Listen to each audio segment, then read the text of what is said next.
YouTube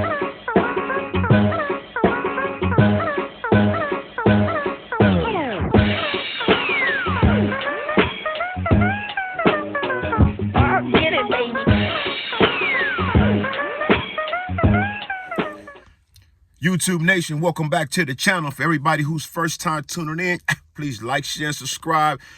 Check this out. This is Sunday. I went to church this morning. I had to give me some blessings. I ain't been up there in a while. I'm going to keep it real, but I had to go up in there. Sometimes you got to take yourself back, man, because you got all these demons out here be trying to holler at you. You got just so much negative energy around. You got to protect your energy by all means, man. Sometimes it means going... get you some blessings, bro. You know what I mean? Go up there and listen to the word, man. You got to do that. I need to do it more often. I said I was when I was in the joint. Of course, a lot of us do that. But, you know, since I've been home, I've been to church quite a few times. But lately, I haven't really been going. You know what I mean? I hold on to my faith as I should, as you should.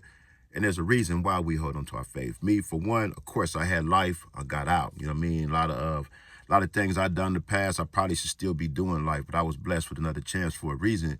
So that's why I try to stay clear of the negativity, all the bullshit. You know what I mean? I don't have nothing to prove no more. I done that shit. Feel me? When you get to a certain age, you're supposed to feel like they're supposed to act accordingly. Because when you done put bullshit before things that's more important to you for so long in your life, at some point in time, you got to change the game. So check this out. This story I'm going to share with y'all right now is a story about faith. Aside from me having faith, get my life sentence taken off, I'm going to share something with y'all that I didn't know how much faith I have. I didn't understand certain things until I got life, until I was able to sit in that cell, until I was able to read a Bible, until I was able to wake up and understand what faith is and how blessed I really am. So check this out. Your story going to take place back in 1996, early 1996, or late 95. I believe it was 1996. Anyway, at the time I was living out in Colton. And I was working in Long Beach. I was working in Long Beach in the oil fields out there. You know, Long Beach in the area by the Queen Mary, you see like 4 islands out there. I used to work on those production islands for a company called Pool back in the days. Pool was a good opportunity for a lot of people getting out of prison because they didn't care about hiring felons and they paid good money, you know what I mean? So it was pretty good. You just do 12-hour shifts. That company, Pool, is no longer around. Another company owner, I think it's called Neighbors right now. So anybody that's interested in working in the oil fields, that's down to go out there and just clean oil wells, check out the company called Neighbors. I believe they're located in Huntington Beach right now. But it's a good opportunity. You make a lot of good money. You just don't mind getting dirty. Now, anyway, I was working for this company back then. That's when it was called Pool. So I had my whole day started out like this. I was in my girl car, and at the time, and I was going to work. I should take the 10 freeway all the way down to the 710. So I'm leaving by like 3 o'clock in the morning. I'm in her car. She had a little black Honda back then. And I'm living in Colton in the area, in these apartments called the Cedar Brooks back then. I think they call them the West Course now. I think it's a hood there also now. But back then, it wasn't no particular hood there. Me and my homie J-Dog from Pasadena, Raymond, his brother Hog, we all stayed up in this building. A lot of cats up in there, up in these Cedar Brook apartments right there in Colton on San Bernardino Avenue. So I'm leaving from there by like 3 o'clock in the morning. I'm on my way to work. Now I'm in my girl Honda. Now her timing belt popped. It popped, of course, just so happened when I'm in the Bowling Park area, right over there by Francisquito Street. So the damn car stopped on the freeway. The timing belt, I had to jump out the car, climb off through the gate off the side of the road by the old In-N-Out Burger over there for Francisquito. Go over there, get my uncle in the car. They came, his partners, them they come. I got the car towed to my aunt and uncle house in Cerritos. So now the car is over there. Now I got to get to work still. I can't afford to miss a day. So what I do is, my little brother over there, Baby Nug, I take Baby Nug car, I go to work. Now I come back, I'm thinking my uncle no matter finish fixing the car. I get off work, I go back then my schedule like 6 to 6, 6 in the morning, 6 at night. So I get off at 6 at night. Now, mind you, I done been up all morning, leaving from the house out here in Colton. Went out here, car breakdown in the morning. I'm on the freeway early in the morning, about 3 now, probably about 4 o'clock. I have to be at work at 6. Get the car towed to my aunt and uncle house in Cerritos. From there, I go to work. Shout out to my uncle, man, the old dude, the old guy, Brother Jones. My uncle, what it do, man? So Uncle Jones and his buddy Denny was supposed to fix the car that day. They was working on it, but it wasn't finished by the time I get off work. So I get off at 6 o'clock. My little brother's car is still there. I stop at the house. I'm at Cerritos at my aunt and uncle house in Cerritos right there on Norwalk Boulevard. They working on the car, but it still ain't done. So about 9 o'clock, I decide I'm about to take off. They not gonna have the car fixed tonight. I'm finna head to the house. Now, mind you, I done been up all day. I'm over there with them. I'm drinking 40s back there. I done knocked down a 40 while I was over there with them at the house, thinking they might be done with the car and I could make it home tonight with her car. So I can't. So now I'm taking my little brother's car. So now on my way home, I gotta give me a beer. Back in those days, I don't do this at all no more. I haven't done this not one time since I've been out of prison. I've been stopped. This one thing I done stuck to, said I wasn't gonna never do again.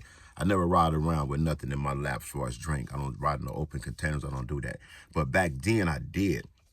So I get a little bro car. I give me a Deuce 800, the little 22-ounce bottle. I get it from that 7-Eleven right there on the corner of Norwalk and Artesian. I jump on the 91 right there. So I'm in a little bro car with this Deuce in my lap. This nigga ain't got no sounds in his car. Somebody did knocked his sounds previously before this happened. So now I'm riding this car. You know how it is, be late night. Actually, it wasn't late night. It might have been maybe like 10 o'clock or something like that. But it was late night to me because I've been up the whole day. That's why I took y'all through, you know, the whole thing, my whole day, for y'all could realize how tired the brother was. Understand what happened and how it happened. So now I'm riding down a 91 freeway. I'm going out to Colton. I got a 22-ounce 800 in my lap. And I'm sipping. But again, I'm just listening to the motor. Ain't no music in this motherfucker. And I've been up all day, been at work. I'm tired as fuck. But I'm pushing the bro car. You know, you start dozing off sometime. That's when you supposed to really pull your ass over. I was young then. I wasn't thinking. I was just like, you know, I'm just like, I can make it. You know, sometimes niggas be doing that. Y'all know, a lot of y'all do it still to this day. I done done it. Still, there's been times I didn't drive and I feel like that too. I know I should have pulled over. I haven't, but blessed. Thanks God, I never killed myself on that freeway. So this night I'm pushing. I'm on the 91. Now, listen to the engine in this nigga car. I'm dozing off. I cannot make this up, y'all. I swear. This is some real shit. I remember just kind of blanking out a little bit like that. You know, you grab the wheel like, oh shit. Like, you know, let the window down. Like, damn, oh shit.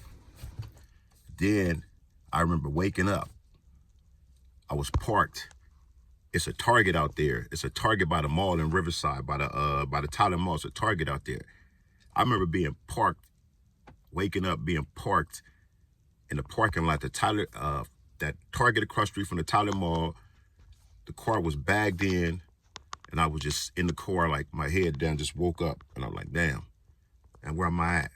And I had this 22-ounce 800 still in my lap. It was hot, but the car was bagged in up under a tree, and I was just sitting in there like, damn, wake up. And I look, and I'm looking around the parking lot. You know how people be out hanging out at nighttime, it's a weekend or whatever. They out there in the car. I see a bunch of little Nissan type trucks, whatever, little pickup trucks, whatever. People are looking like, damn, where the hell am I at? And I, you know, like, damn. And I look around and shit. Then I fire the car up and I pull out the parking lot. Then I realize, well, I'm like, oh, okay, this is the mall right here. This is Tyler. So I go back to the 91 freeway and I get on the freeway and I head to the house. And I get home, my girl's wondering like, damn, what took you so long? You supposed to been home? Where you been? I was like, I just stopped. I seen some street races or some shit. I pulled over off the road and watched some street racing. That's all. And that was it. My auntie was like, nigga, why you didn't call me? Because I still, we always like, call me when you get to the house. Let me know you made it safe. So I didn't even call and say nothing. So I was like, damn. I didn't think nothing like, damn. You know, I thought, how the hell I was over there? And then I didn't really think about it no more. Now, I ended up catching my case. Now I'm in the county jail fighting my case. I get life. I'm going to prison. I think I was in Delano at this time. I think at this time, that's when I realized, I was like, damn, I thought back about that. Because now here it is, I'm in this Bible. I'm reading, I'm understanding faith and stuff like that. You know what I mean? Because I just never really knew what faith was until I got the life sentence. That's when my first time ever reading the Bible. So I'm like, that's when my spiritual awakening started, when I got life. Then I realized, like, damn, how did I get from there to there that day? You know, I thought about I could have got killed that night. Damn, how did that happen? It never came to me. I didn't drive myself there, y'all. This is some real shit. This is a testament. I did not drive myself there. I blanked out on the freeway. That was God, man. God saved my life. I ended up parked somewhere where I'd never been before in my life, backed up under a tree, still got the beer in my lap. And I'm in bro car. He had a rag convertible. I could have just killed myself, rode off the side of the freeway. You know how it is going down that 91. I could have been just off the road. No sun, you know what I mean? It's a sunroof. That shit, I was supposed to have been dead that night. God saved me, man. This is some real shit. I didn't thought about this many times, many nights in my cell when I was doing that life sentence, when I was just doing my stretch period. I didn't share this story with several people while I was in prison. You know what I mean? People like, like, damn, like, do you believe it or not? It's some shit I ain't making up. This is some real shit. I mean, them angels, they saved my life and put me somewhere, parked my car somewhere where I'd never been. And I know I didn't do it. I know I didn't park there, because anything, I would have just pulled off the side of the road anywhere. To this day, I still think about that. I'm like, yo, man, I did not drive myself there.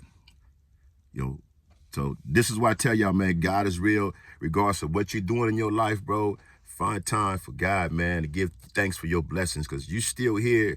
We here for a reason, man. We're not here to be out here still perpetuating bullshit. If you done been through a lot of shit like I have, that's why I got so many near-death experiences, because I done really been in them streets gang banging. I done done that shit. I done really been in the prison, been active in prison, been active on the streets.